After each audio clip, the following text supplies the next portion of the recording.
Assalamualaikum warahmatullahi taala wabarakatuh dan salam sejahtera. Sekarang cikgu berada di kawasan perumahan. Di kawasan perumahan cikgu. Cikgu nak memperkenalkan ini jiran rumah sebelah.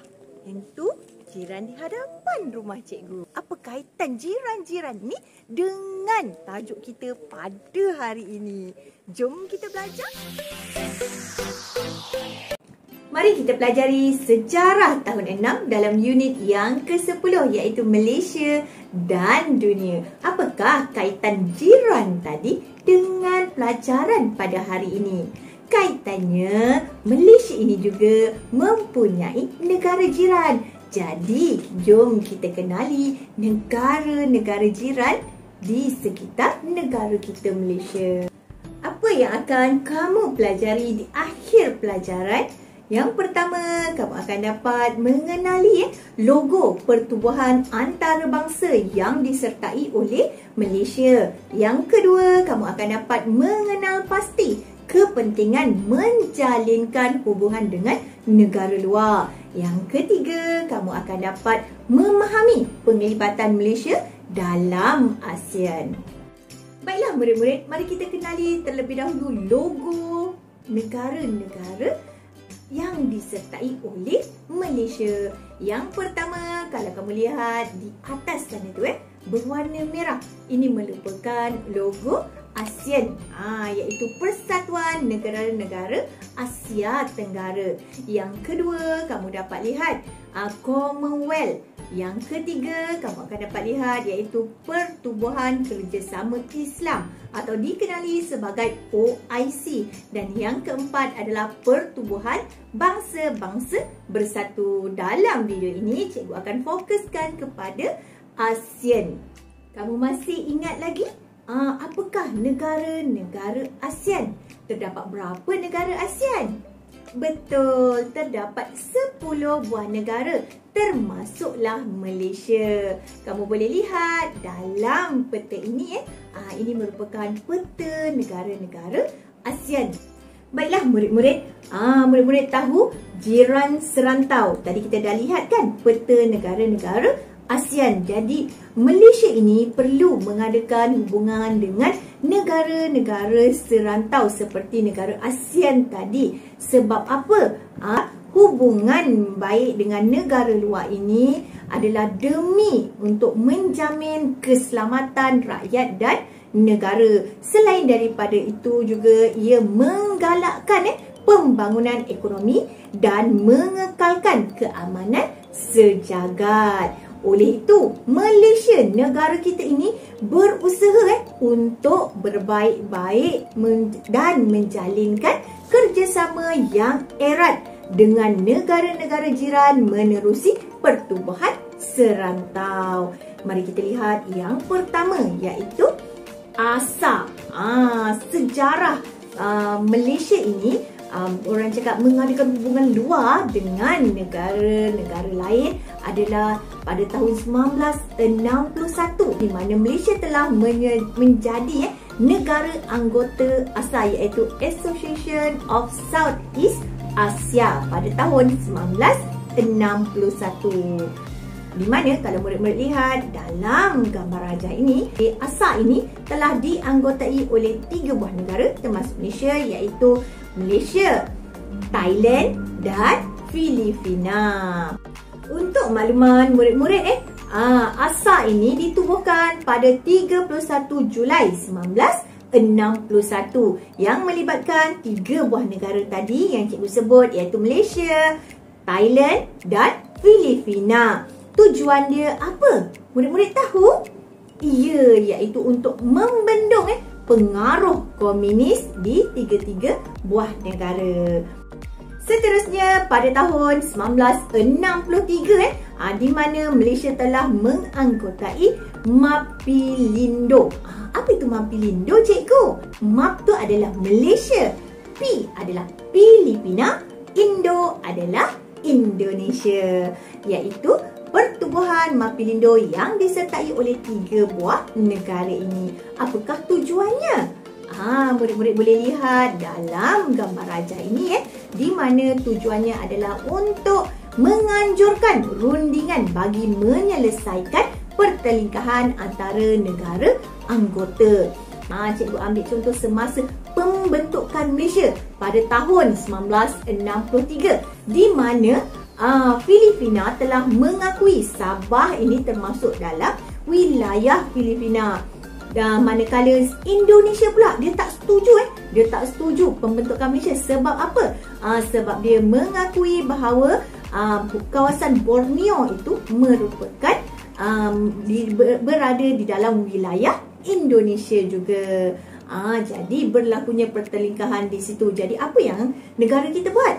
Negara kita Malaysia telah menubuhkan Mapilindu ini untuk menyelesaikan pertelingkahan tersebut. Jadi antara langkah yang mereka ambil untuk menyelesaikan pertelingkahan ini adalah dengan memanggil PBB untuk menyelesaikan. Akhirnya Malaysia dapat ditubuhkan. Sebab apa? Sebab bila PBB datang ke Sabah dan Sarawak untuk meninjau pendapat penduduk ataupun rakyat di Sabah dan Sarawak, mereka ini bersetuju untuk menyertai Malaysia. Jadi selesailah isu pertelingkahan tersebut.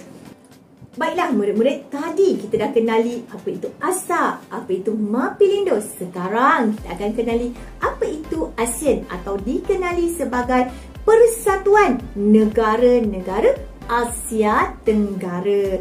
Untuk makluman murid-murid, ASEAN ini telah dianggotai oleh negara-negara yang berada di kawasan Asia Tenggara yang cikgu sebut tadi. Okey, bagaimana sejarah penubuhan ASEAN ini?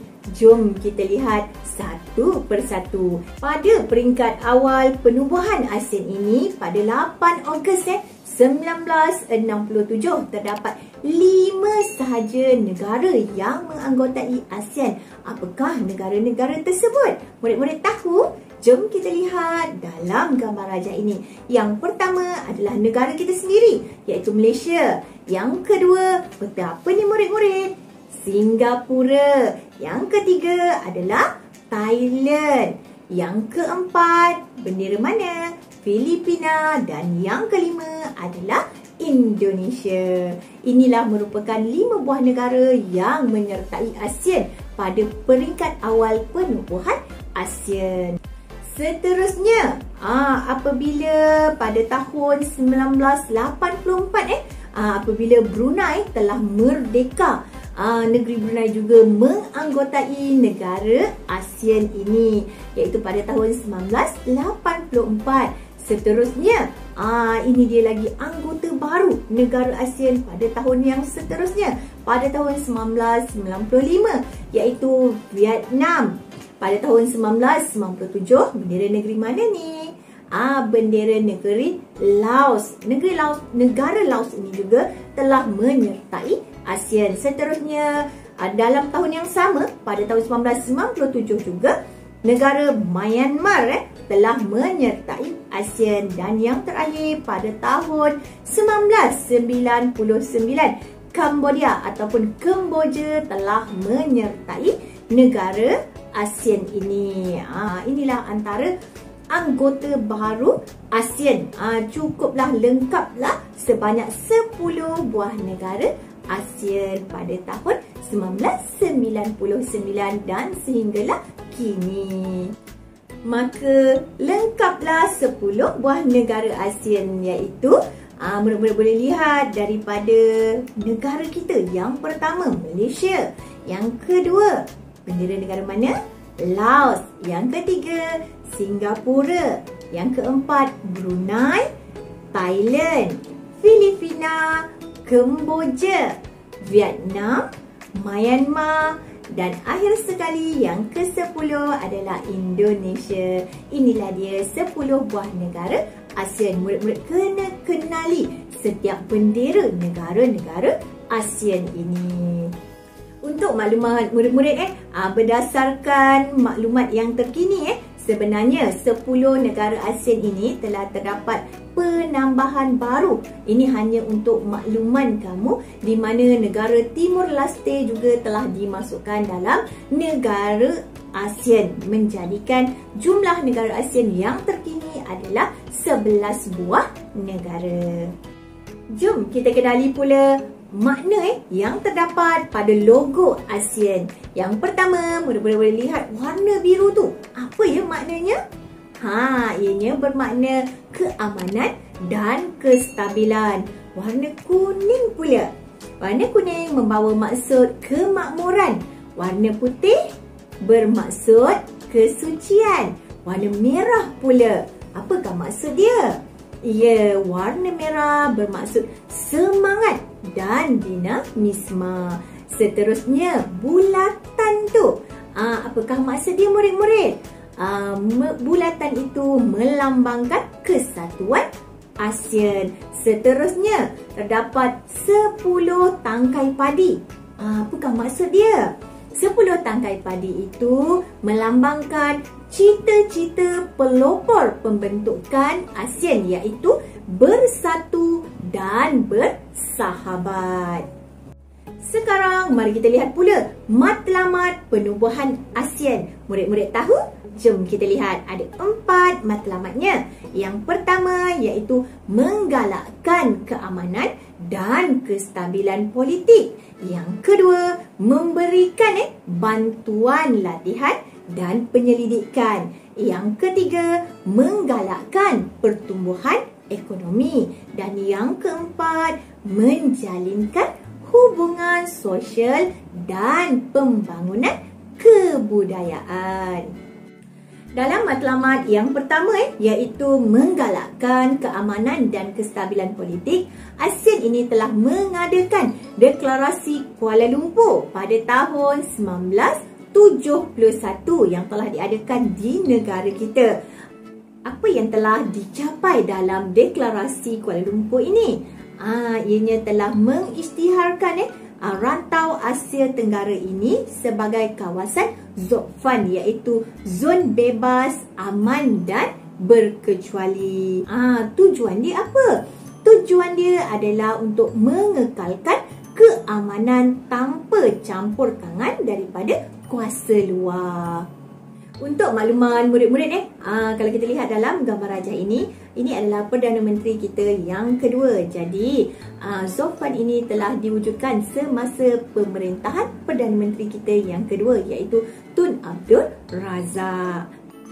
Baiklah murid-murid, sekarang kita lihat matlamat yang kedua penubuhan ASEAN, iaitu memberikan bantuan latihan dan penyelidikan, di mana Malaysia ini telah terlibat dalam penubuhan Regional Center for Education in Science and Mathematics, di mana? Di Pulau Pinang. Matlamat ASEAN yang ketiga pula adalah menggalakkan pertumbuhan ekonomi. Ini di mana pada tahun 1993 kerjasama ekonomi menerusi The Indonesia, Malaysia, Thailand Growth Triangle, iaitu IMT-GT Growth Triangle dalam bentuk segitiga, iaitu yang melibatkan negara kita Malaysia, Thailand dan Indonesia, di mana mereka telah mengadakan kerjasama dalam bidang ekonomi. Yang terakhir iaitu yang keempat matlamat penubuhan ASEAN adalah menjalinkan hubungan sosial dan pembangunan kebudayaan, di mana hubungan rapat antara negara ASEAN ini telah dijalinkan menerusi penganjuran sukansi. Kalau boleh lihat dalam gambar rajah ini, di mana negara kita Malaysia pernah menjadi tuan rumah untuk sukansi pada tahun 2017. Yang kedua adalah melalui pembangunan kebudayaan dengan mengadakan Festival Filem ASEAN.